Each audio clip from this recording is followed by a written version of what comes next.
inclusion. Let me go back so that I can introduce it again to those who will be listening post this, because we just started recording. My name is Nancy Ngotho, Associate Director of Training with PSS. I'll describe myself for those who will be listening later and have visual impairment. I'm in my mid-40s, African Black female with short hair, dyed brown with a bit of highlights, beautiful gold necklace, navy blue, red striped top with a beautiful bracelet, multicolored, round rimmed glasses. And so we already talked about if you need interpretation, there's someone who's doing that for us, and we also have closed captioning. I was just about to talk about the why we are here today, explain a little bit of history before we introduce our special guest who's sitting right next to me. So National Disability Employment Month, which we call DEAM, is observed every October to celebrate the contributions of workers with disabilities and to promote awareness about the importance of disability inclusion. It was established by the US Congress in 1988 with the aim of raising awareness of the employment needs and contributions of individuals with disabilities. Today, we have the privilege of hearing from Becky Curran Kekula, my new friend, a distinguished disability advocate and a true inspiration. For today, Becky will be sharing her journey through corporate world, highlighting the challenges she faced and overcame, and the vital importance of disability inclusion in today's corporate culture. Her story is not just about navigating obstacles, but also about the evolution of a more inclusive workplace for all of us. Without further ado, please join me in giving lots of love and lots of welcome to Becky Curran Kekula. Welcome, Becky. Thank you. Thank you all for having me here today. I am a Caucasian woman with short brown hair, wearing a turquoise top with a black sweater, and I identify as she, her. I also identify as having a physical disability that is dwarfism, a mental health condition related to the loss of my infant son 2.5 years ago, and also facing challenges with the new reality, recovering from spine surgery, where I access the community in a power wheelchair with hopes that I could advance out of it, but this future is still unknown.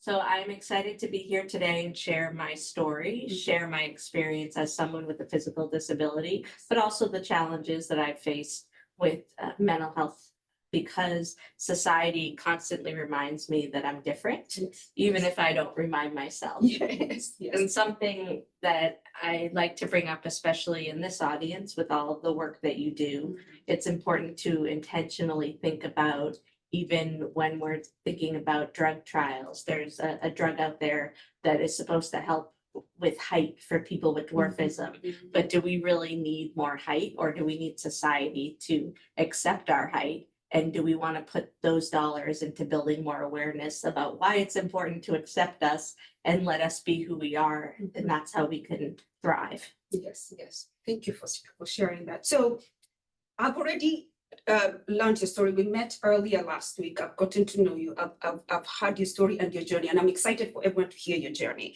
So could you start by sharing how your career path began and what motivated you to become a disability advocate? I always like to start off with the story that happened soon after I was born. Yes. My parents, who do not have dwarfism, were told that I have dwarfism on the spot after I was born, and they didn't know what that meant. Back in 1984, there weren't enough resources to tell them. And really, at that point, and still, people rely on the media to tell them things that they don't know or don't have exposure to. So my parents were fearful because they saw negative perceptions of people with dwarfism in the media as elves, leprechauns, people that are looked at as non-humane. So when they're told that their child has dwarfism, that's their first thought. So a few days after I was born, we went to another hospital where we met with a genetic counselor, and the genetic counselor was labeled as a birth defects doctor. So when my parents checked in at the front desk at the hospital, they say, follow the signs that said birth defects to the elevator, hit the button that says birth defects floor. Then there's another sign that says birth defects, and your genetic counselor will be there waiting. my parents ended up writing a letter to the hospital and said, you need to change those signs. Nobody wants to be told their child has birth defects, even though there may be genetic conditions that make them look different. Fortunately, those signs were changed. Fast forward to a point where I was able to advocate on my own behalf. Yes. And no longer needed to rely on my parents' advocacy, even though they're always happy to do it and support me in my journey. Mhm.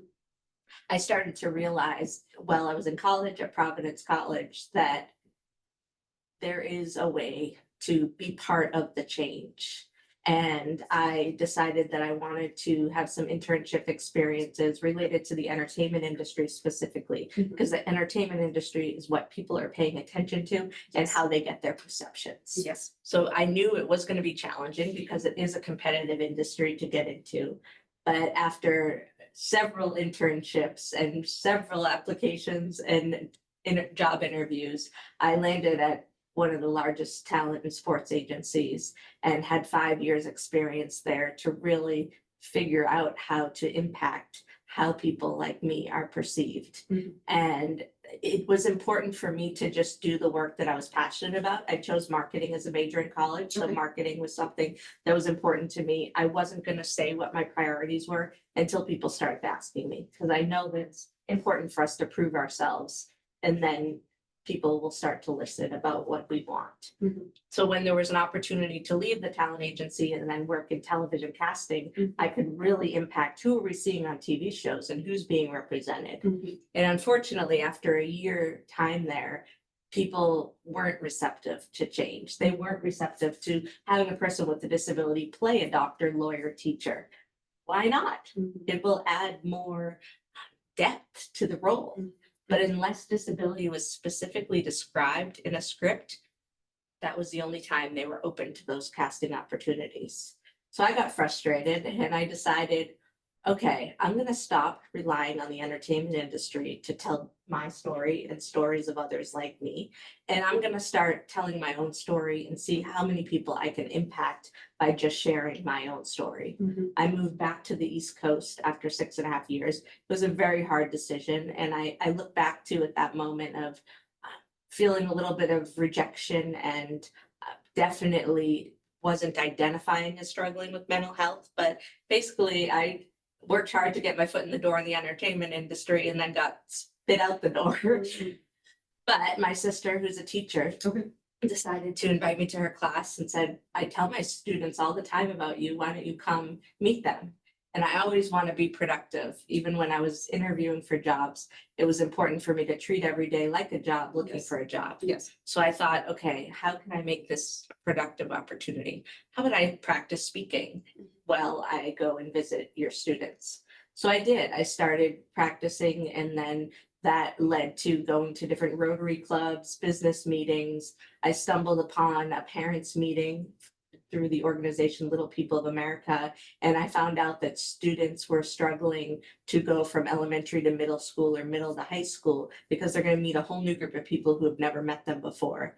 And fortunately, I was able to grow up in the same school system where people knew me Mhm. throughout the whole time. But that's not always the case. Some families, they have no choice if they have to move across the country for jobs, or even if one community is merging with another during middle or high school. So I would go into the schools and talk to the administrators, let them know the accommodations I had growing up, and then the parents could have me as a resource whenever questions came up, so their student didn't have to stand out more than they already do, because they want a seamless transition from one school to the next. And then I would speak to the whole student body, allow them to ask me the hard questions, and then they can take that information going forward as they include this new student in their school environment. Okay. Okay. And then I had the opportunity to go to Kenya and help start a Little People organization there, which I'm happy that we have that connection. And I just thought, okay, I'm not going to rely on the entertainment industry to tell these stories. I'm going to try to do it myself. Yes.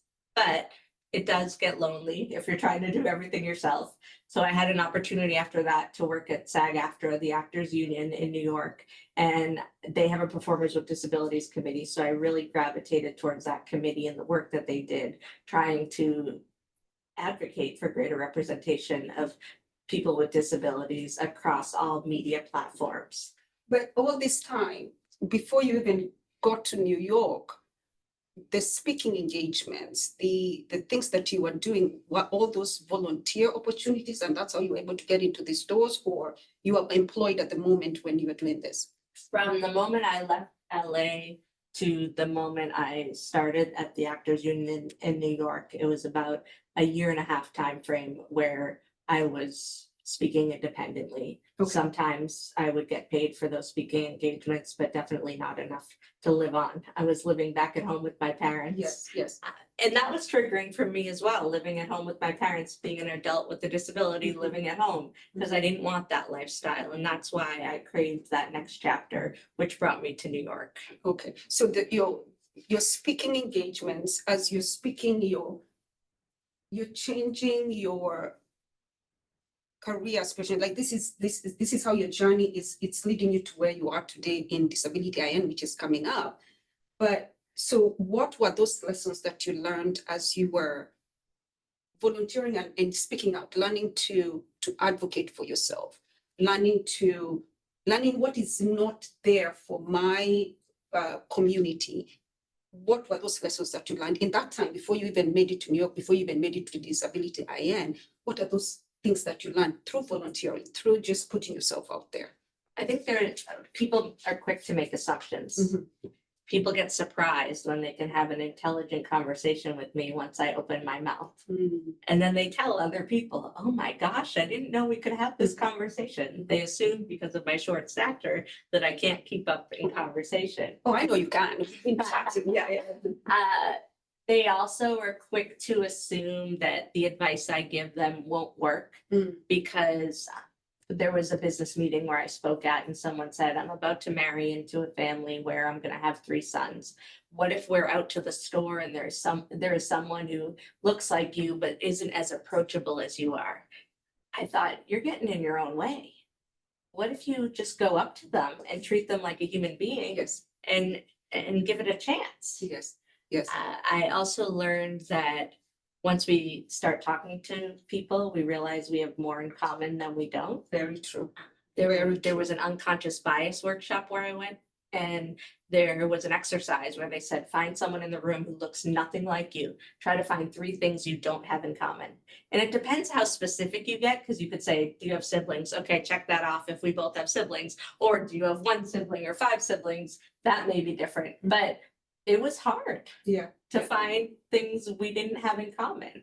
So we have more in common than we have not in common. Exactly. And it just takes curiosity and treating everyone the same, like you said, like a human being. Right. Just being curious about you, Becky. Tell me about you, Becky. Tell me about your travels.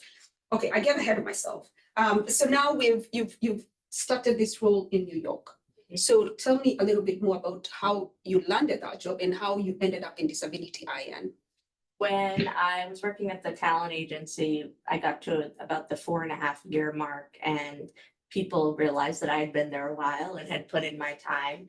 Most assistants at a talent agency in Hollywood only last for about a year if they don't want to pursue a career as an agent. Mm-hmm. They'll then go elsewhere to a management company or production company. But because I faced so many barriers to find that first job, I was terrified of looking for the next job.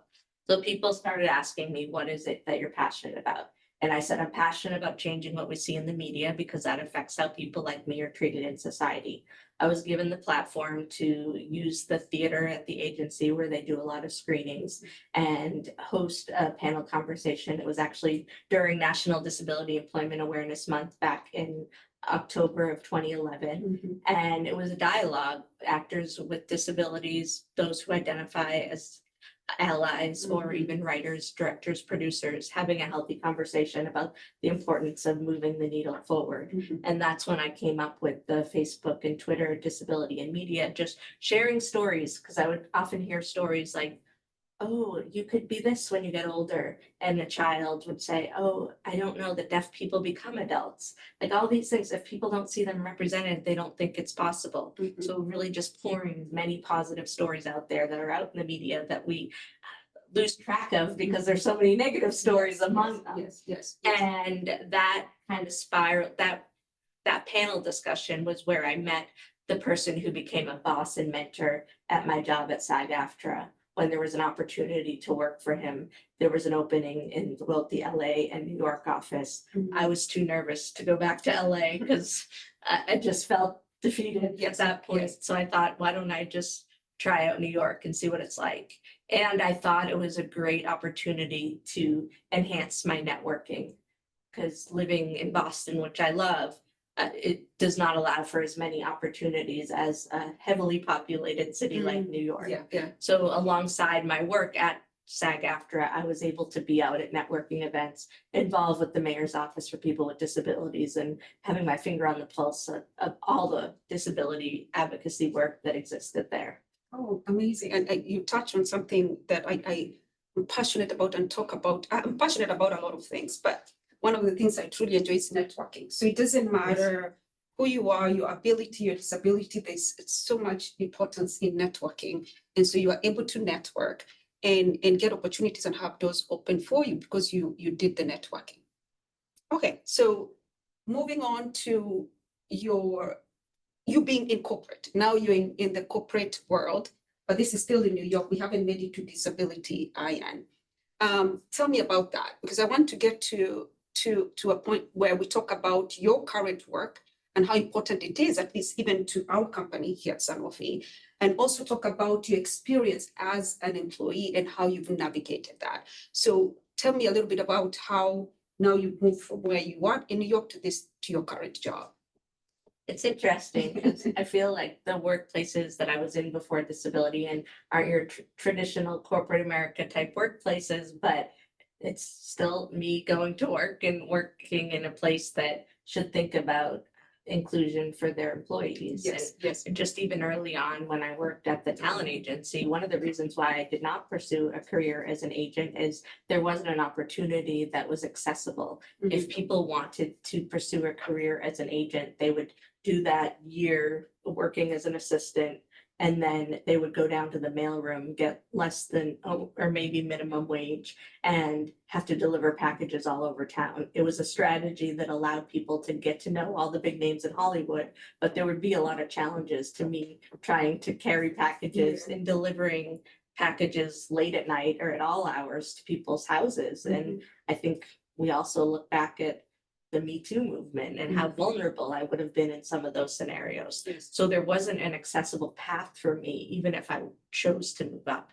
I did decide early on I did not want that exact lifestyle, but still I would have liked to know what other opportunities there were if I chose to stay at the agency. But then when I got over to CBS after CAA, it was a similar thing where I didn't want to ask for any specific accommodations because I was too nervous about it affecting whether or not I could keep the job. But then because I had built a strong networking relationship with the person who hired me to work at SAG-AFTRA in New York, I felt like I could open up a little bit more. But I wasn't quick to ask for the accommodations that I needed in that environment.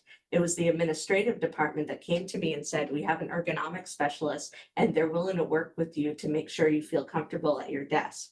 And I thought, wow, this is important for me to start thinking about these things so my legs don't get tired when they're hanging from the chair. Or what if I need to use the kitchen and get something out of the fridge, or put my lunch in the fridge and get it out?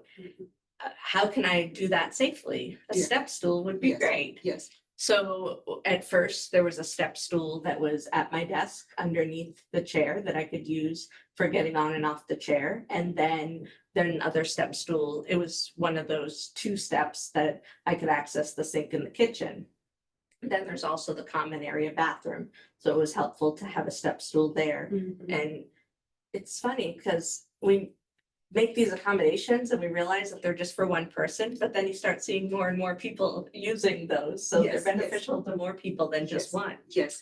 And after a few months, the head of administration thought, what if Becky wants to access the other bathrooms on the floor? Because we took the whole floor over in this building in Lincoln Center in New York. And then she thought, let's just get a few more step stools. So if she happens to be at a meeting on the other side of the building, she can access that kitchen or whatever else she may need in that area. So I think that is going above and beyond versus just the accommodations I needed in my specific area would be considered those reasonable accommodations. Mhm.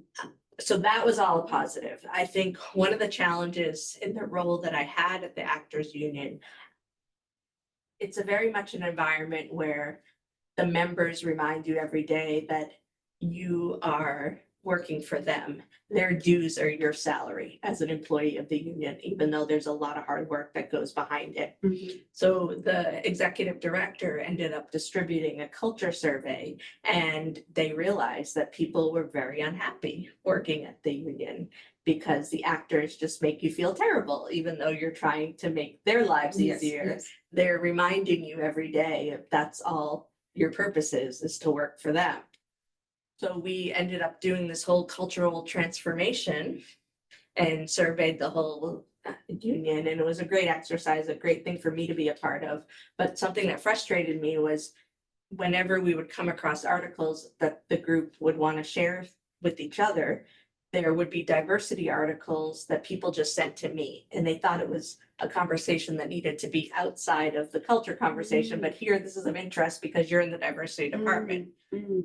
But it made me think, why aren't we having this as part of the conversation? Yes, yes. So I kept trying to reintroduce it to the culture conversation and the importance of that.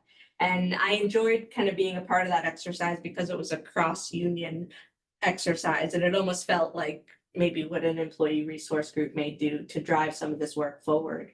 But one of the barriers I faced in that role, I was there for about 3 years, and my boss tried to advocate for me to get a promotion, Mhm. and there was pushback. And I thought this was a welcoming environment. I thought I was doing everything I could to move forward, Mhm. and there was still pushback and hesitation and no real explanation as to why. Mhm. And that's what really made me start thinking, I need to look elsewhere. So in 2017, I was still working at SAG-AFTRA. I was invited to attend the Disability In Conference in Orlando. And I was so excited to be in an environment where there were corporations from around the world ready, willing, and able to make change. They just wanted to know how. Mhm. And that's when I thought, this is where I need to be. This is your home. That you found your Yes. home there, and that's where you are now. Yes. Oh, wonderful. So now we're present. We are present, Becky. We've had your journey to now disability. And I want you to tell us a little bit about what you're doing now and what you're passionate about in disability IN, and then we'll tie it into Sanofi because we are part of disability. And I just want to hear so that the audience who's not familiar with what disability IN is and your work, tell us a little bit about that. Yes. The changes you've made and the things that are exciting things that are happening in disability IN. So when I first started at Disability In, it was actually called the United States Business Leadership Network, and we lost people at hello. So we had a rebrand in July of 2018 to Disability In, Mhm. because we wanted disability to be in our name. Yes. And we want to Yes. strengthen the word disability because Yes. so many people try to dance around it. And if we all work together to strengthen it, hopefully it won't be viewed as such a bad thing. People feel like it's a stigma to say disability. Exactly. So you want to pat it in the back somewhere. Okay, I hear you. Mhm. And then the in part is, it works well with a lot of the work that we do. So the disability index, the disability international. Now we have operations where we're working with corporations on a global scale.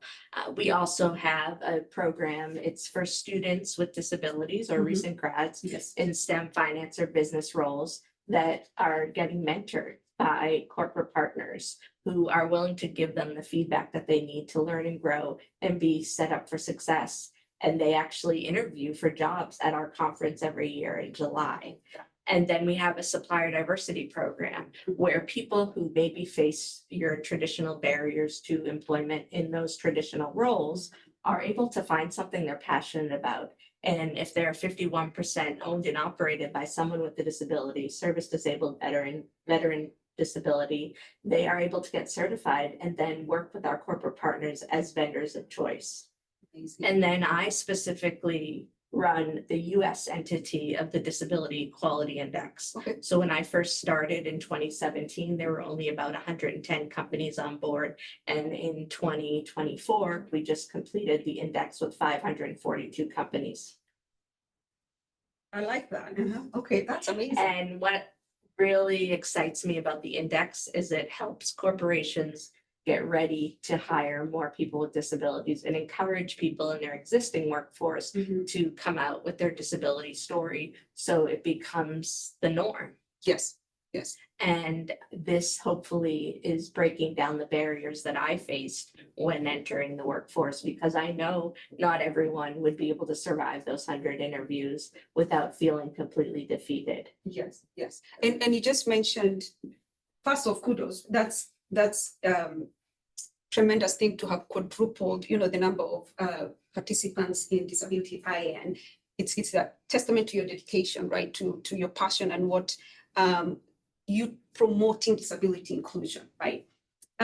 So one thing I want to ask in terms of your role and what you've accomplished up to this point, what are the strategies that you have found effective in attracting and retaining talent, right? You talked about, yes, you can have someone coming into a company, they have a disability, but they're not sure if that's a place for them, that they can move from where they are. Are there accommodations for me here? What are some of the strategies and things that you've learned that can help a company like Sanofi get talent in with disabilities, but also retain them here at Sanofi? I think one of the first companies that I was introduced to with my work at Disability In was Microsoft. And the reason for that is that Satya Nadella, the CEO, openly talks about his 2 children with disabilities. One of his children has since passed away, but they are still very important in him driving this disability work forward. So disability isn't just a part of the diversity or HR department. It is part of every part of their organization. So Microsoft. yes. So legal, marketing, communications, IT, they all find a way to integrate accessibility. And one of the reasons that it is enforced is because they do have the role of the Chief Accessibility Officer, who, when I first started at Disability In, was the board chair of Disability In. And she's profoundly deaf. And she started at Microsoft without disclosing her disability. And she was at risk of losing her job because she couldn't hear. She was missing out on important conversations and it was affecting her performance. So she had to decide, am I going to disclose my disability, risking whether or not I get the support from the organization, or am I going to just have to go? And she chose to disclose her disability and has had the support from day one to get the accommodation she needs to move up within the organization. And it's a story that I admire, and she's a person I admire because she's not going to take no for an answer and she's going to help figure it out. Yes. And she's been a huge asset to their organization. And her story is huge because she's not alone, and there's still people who are afraid to disclose their disability from day one. Yes. But I think we are finding more recently that the self-identification rate for new hires is higher than that of existing employees because people are excited. They're excited to start this new job and they're willing to put all their information out there. But then once people have had times at the organization, they may feel that the organization is or isn't willing to support them if they come forward with the disability story. And I think that fear comes from how people look at people with physical disabilities. It's obvious. I can't hide my disability, whether I want to or not, I cannot hide it. So people see how people like me are treated in society, in the workforce, and they're afraid of being treated the same way. They're afraid of being othered. Exactly. So I think the most important thing is to have those senior leaders show their commitment and talk about their commitment, whether they're an ally or a person with a disability themselves. If we can get more of those stories to come forward, it shows the commitment of the organization as a whole. And hopefully that can get to the talent acquisition folks who are making those decisions on the ground for hiring. Our CEO wants more people with disabilities in our workforce. This is a good hiring choice. People with disabilities are problem solvers. There's so many challenges that I faced before even getting out of the house in the morning. It's making sure that my feet land when I'm sliding out of bed and then going to try to reach the sink to be able to brush my teeth, and then getting dressed, and then getting something in the kitchen for breakfast. Every one of those steps requires a well-placed step stool. And if it's rocky at all, I'm at risk of hurting myself. Yes. But those are challenges that I'm just used to. Yes. And those problem solving skills are things that we can bring to the workplace. And we don't want to show up and have people feel bad for us. We want people to give us a chance, and that allows us to show our potential.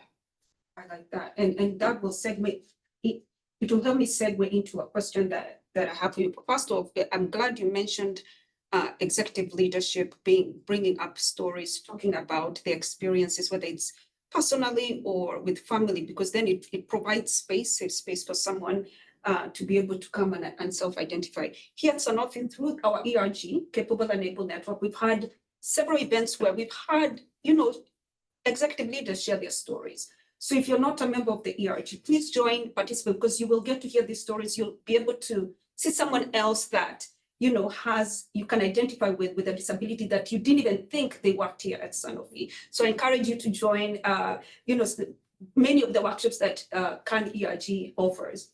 So going back to a question I have is about how people can address you, right? We talked about people thinking, okay, someone with a disability, they see you, they're like, oh, how do I address it? All I see is your short stature, I see your wheelchair that you have, but how would you encourage someone to get to know you, get to know your skills, be inclusive, that's the word I'm looking for, when you're in the workplace? That is one. And the other one is if someone is sitting in the audience and they are questioning, how can I self-ID? How's the best way for me to self-ID? Any advice you would give on that? I know I've asked two questions. Yeah, no problem. One about addressing you and one Yes. about self-ID. I think addressing me, just call me Becky. Say Becky. hi, Becky. Mhm. But after that dialogue, maybe you want to ask, is there anything I can do to make you feel comfortable here? Mhm. I want you to succeed. Mhm. Please come to me if you need help with anything. Don't assume that I need help from day one, Yes. but put that offer out there so then I know it's a welcoming remark for me to utilize if I really need it. Mhm. I like that. And I think that dialogue can also help with people who are struggling to self-ID. Mhm. If there are more conversations about what can I do to assist you, to make you feel comfortable, to make you feel successful, hopefully that will start a dialogue that allows someone to feel, okay, this one tweak is going to make a huge difference in my life. Mhm. We are noticing that a lot of people are asking for accommodations, but not yet ready to self-identify. Yeah. So they know that they need those accommodations in order to be successful, but they're still afraid to come forward with their full story. So if we can find a way to tie those metrics, Mhm. I think we'll realize that there are more people with disabilities. They just are afraid of being treated poorly. I hear you. But I think also just with the networking piece, I thrive on networking. So even if we can find one person who has a similar experience to that person struggling to share their story or come forward, let's find a way to connect them, almost have Yes. mentorship among people who are struggling to come forth and show how much better people who come forward feel because they're getting the support and accommodations that they need without having to hide anything. I like that you've touched on a question I had for you in terms of mentorship. So how important is mentorship for employees with disabilities, and what can Sanofi do to support, to be supportive of these mentorship programs for people with disabilities? When I think of mentorship, I do think of even that boss that I had from SAG-AFTRA, Mhm. even though he advocated for me to move up within the organization and there wasn't an opportunity, it didn't impact the relationship that we continued to have. Mhm. And the biggest thing that I got out of that mentorship relationship was he was willing to talk with me about mistakes, not saying that, oh, you're never going to be able to do it right, Mhm. but working together to talk about how we can do better in the future so those mistakes don't happen. And I think it was a really unique, open dialogue that allowed me to learn and grow as a person and as a professional. And I think one thing that lacks within the disability community is the honest truth. Honest truth. I think the community continues to be othered, and we're often celebrating new hires with disability, but not enough celebrating people who want to move up within an organization.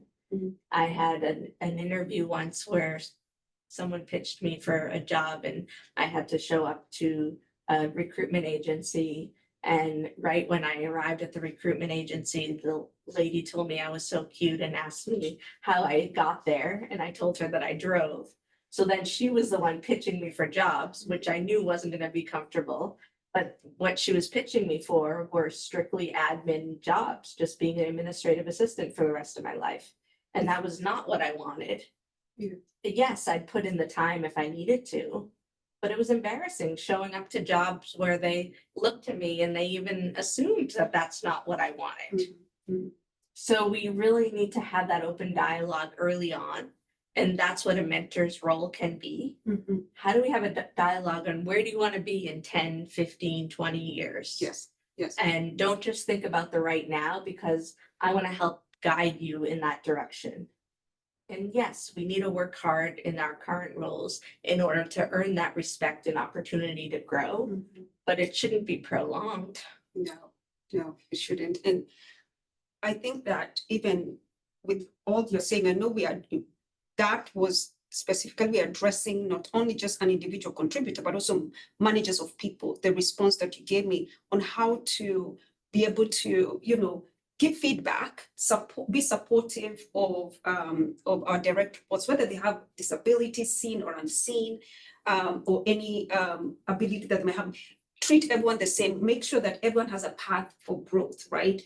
Everyone is here to work hard, and feedback is important. And we talked a little bit about a very important feedback you got that made you grow in one of the companies. Would you share a little bit about that? And then I think we can keep going, but I'm looking at the time, and I know we have some questions. So I'll have you answer a little bit about feedback, and then we'll probably segue into questions from the audience. So talk a little bit about the importance of feedback and how to give feedback. So in my role at SAG-AFTRA, there was a time where we were preparing for a Performers with Disabilities Committee meeting.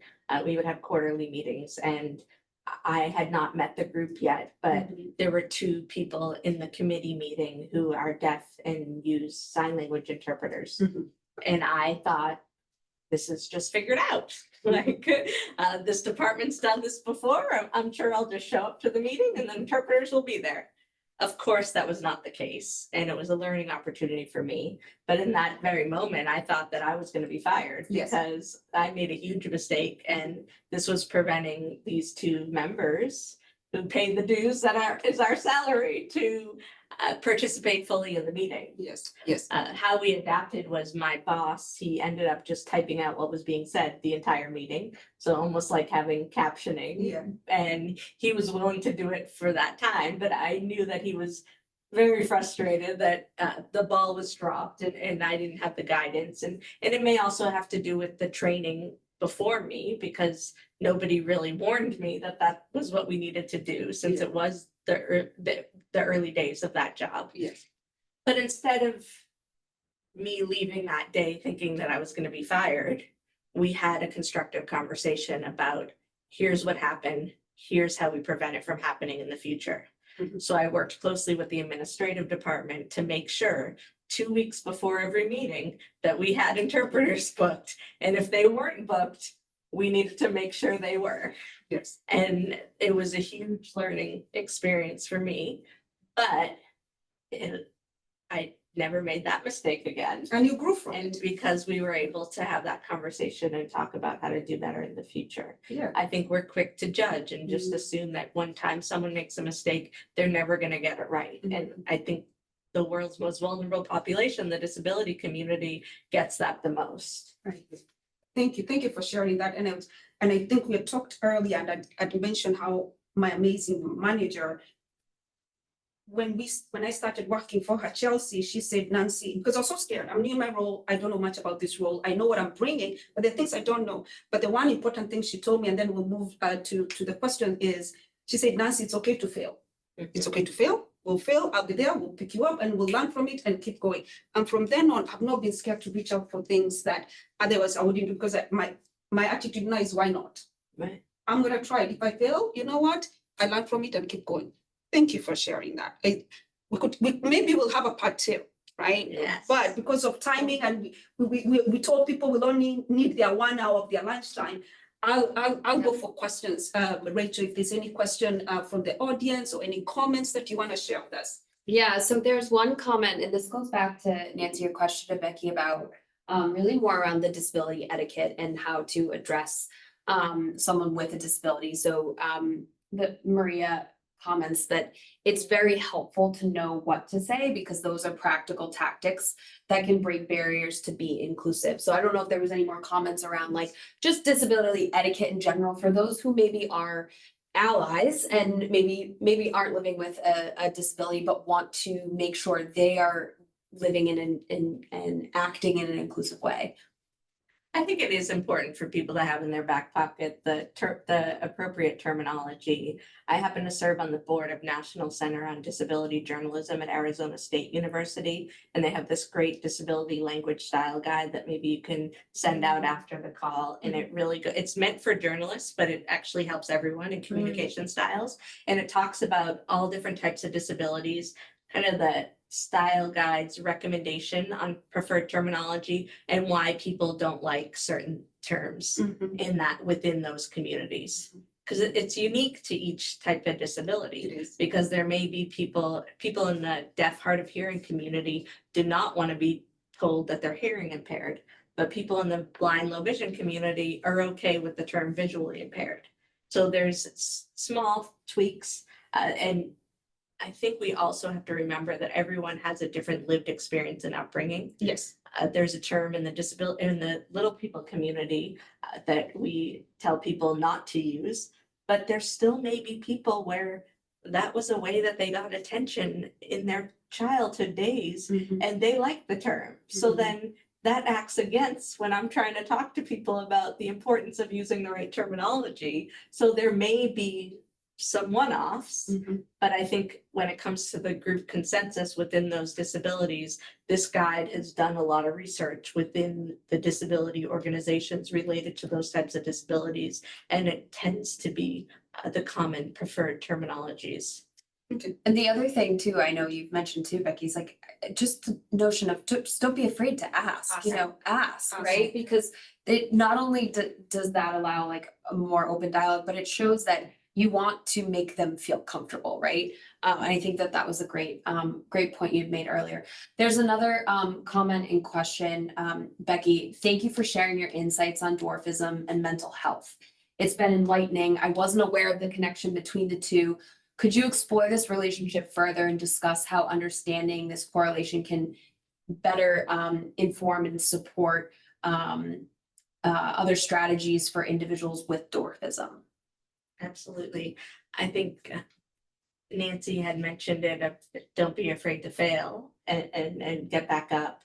I was reminded by my parents at an early age, if you have a bad day today, you got to get back up tomorrow. So you can dwell in your sadness today, but get up tomorrow. And it's okay. Yes. Like we talked earlier, I was nervous, but I was like, let me go through the nervousness. It's okay. Exactly. And then keep on moving. Yeah. So I give a lot of credit to my parents and the upbringing that I had and the advice that they were given from medical professionals early on. Don't treat me any differently than they do my average height sister, and have me really be immersed in part of my community, allow me to fall.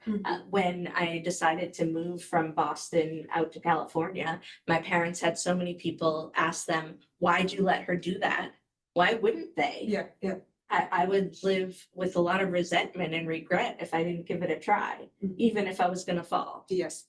So I think that contributed to maybe the delay of addressing mental health challenges that I've probably experienced my whole life. So it really wasn't until recently where I had event after event after event that allowed me to start opening up about the importance of addressing both, and that there are things that came up earlier in my life that could have been addressed. Mhm. And it actually took, unfortunately, losing my infant son to an accident at the hospital, and then watching him pass away in my arms, and getting triggered in my more recent medical journey, that the nurse team told me that I had something going on because I was triggered by some of the alarms in the hospital, because they brought me right back to the day of my son's accident. And it got me thinking, all right, maybe now is the time to introduce a mental health professional who can help me navigate some of these challenging times. And it was a big move for me, because I think even in my family, it was frowned upon. It was like, you don't need, you're strong, you're good. And it was important for me to start dissecting the challenges, because still I show up in society, especially in heavily populated areas, and people remind me that I'm different every single day. And I do wear a shield, because if I let every single comment, point, laugh, stare get to me, I would be destroyed. Yeah. And I know other people within the community don't have that same level of strength, and I want to give it to them. I want to throw it at them and let them have it. But I think we need to remind society that we all breathe the same air, and we're all here for a short time, and we need to be treated as equals, and we need to lift each other up rather than bring each other down. So if you see someone within the dwarfism community, there's another challenge, is that our population is so minimal. Only 65,000 of us in the US and 651,000 worldwide. People don't come across us in everyday life. So they are curious about our differences, but come up and ask questions rather than making assumptions. One of the most heartbreaking experiences I had was I was out with my family, and we were getting ready for a Mother's or Father's Day dinner at a restaurant. And I saw a mother pass by, and she pointed to her child, encouraging them to laugh at me. And that's no lesson. It's not. But that's why it was also important for me to do that work in the schools and continue to do that work, because these children can now go home and educate their parents and tell them that's not right. Thank you for sharing, and thank you for your work with your foundation because you continue to advocate. Yes. You've not stopped. You continue to advocate. So yes, they both go hand in hand. Both your physical health as well as your mental health, whether you have ability or disability, are important. So we need to make sure that we are addressing both. And I think even just when it comes to addressing healthcare providers, it's important for me to have an open dialogue up front with my providers to make sure they feel comfortable working with someone like me. So there aren't any elephants in the room, any barriers to us having a relationship where we can learn from each other. Because I know that I may be their first patient with dwarfism. They just have to be open to adapting. Yes. Educating. And we're coming up on time, and there's some really great questions and comments. I will read this one. Becky, your story is beautiful. You are beautiful. Thank you for sharing from your heart. I also want to share this question. Hi, Becky. Thank you for addressing this very important topic. How do you suggest people with invisible disabilities bring forward accommodations they need to handle their disease, especially if the accommodations they need are not concrete logistical accommodations, but more so grace/time to care for themselves? That's a huge one. Yeah, that is a big one with 5 minutes left. Yes, no, actually, I'm guilty of having my own stigma of people with mental health conditions coming forward in the workplace before I came forward with my journey when it comes to mental health. Because as someone with a physical disability, expected to show up 10 times harder and more than the person next to me, I don't have any time or thoughts about having a break. But it was obviously slowly destroying me, because there were life events that I had to slow down. And I think that grace piece is huge. I think it's important for hopefully managers to continue to remind people that they're there to support them throughout whatever journey they may be going through. And I think what's probably unknown in this situation with these invisible disabilities is you don't know when things are going to come up and when you're going to be triggered. And it could be the busiest time of year in your department. But I think we need to allow space for that. And again, back to the human factor, we're all human and things can come up and things can happen. Yeah. So how do we make sure, I think it's important to have a dialogue about what your roles are, not with the fear of losing your job, but are there people within the department that can pick up some pieces that may be helpful during those times that come up where you need that grace? Yes. So build those strong relationships within your department, so you know that you're protected, but then your work will still be done, so you don't have to worry about it when you're out feeling weak. I hear you. Yeah, that's true. And I can add on to that because I do have two invisible disabilities. For me, from my personal experience, but now in this current role and the previous role, I did have that discussion with my manager when my manager came and say, hey, what can I do to support you? What can I do to make you succeed? That is a conversation I had. I said, hey, I do have these migraines and there are days they take me out. I have endometriosis. There are days I'm in so much pain, I can't even think. So I'm just letting you know that if that happens, I will let you know, and I will, I will work later in the day. I will go and take a nap, but I'll get my work done. I don't want this to be a crutch that I have this disability. I will still show up. I will still do my job, but I want you to know so that, when something happens, I want you to know that that's happening. So I did have that conversation with my managers, both the previous manager and this current manager, and I've gotten really good support. We are just about time. I wanted to, I'll zoom out so I'm not speaking from the, I just wanted to share the, some of the resources we talked about, and what we can do too after the program is, send out a few of these resources that we touched on, but, you can go on if you're interested in learning more about disability etiquette. We do have some webinars on Sanofi U, and they're micro learnings that you can take around disability etiquette if you're looking to explore more and learn more there. The other thing I wanted to share as well too is we have a vendor called Sedgwick, and they're our leave of absence vendor, excuse me. They are the ones that manage our employees' accommodations requests. So we posted that in the chat. It's both a phone number and their portal as well. So we can send all those resources afterwards. Becky, I'd love to get the resource you highlighted because someone did mention that in the chat. And we can send that out following the call. But Nancy, if you want to close us out. Yes. So thank you all for joining us. I know you've given us an hour. Thank you for being part of this conversation. Becky's journey and insights were truly, you highlight some critical things that and how disability inclusion plays a role in creating a more diverse and equitable workplace. And again, we recognize this National Disability Employment Awareness Month. Let's remember that fostering an inclusive environment is not a one-month effort, but a continuous commitment.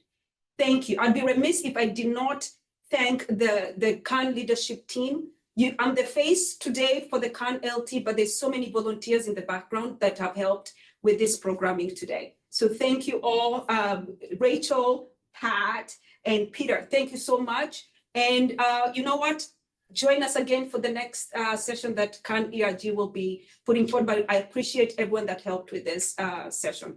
Thank you. Oh, Pat, I forgot to mention Stuart Baskey, our DE&I partner. Thank you. I don't want to forget you. You were great helping us bring this up. So thank you, Stuart. Thank you, everyone. Thank you for the love. We're receiving the love. Thank you. Thank you.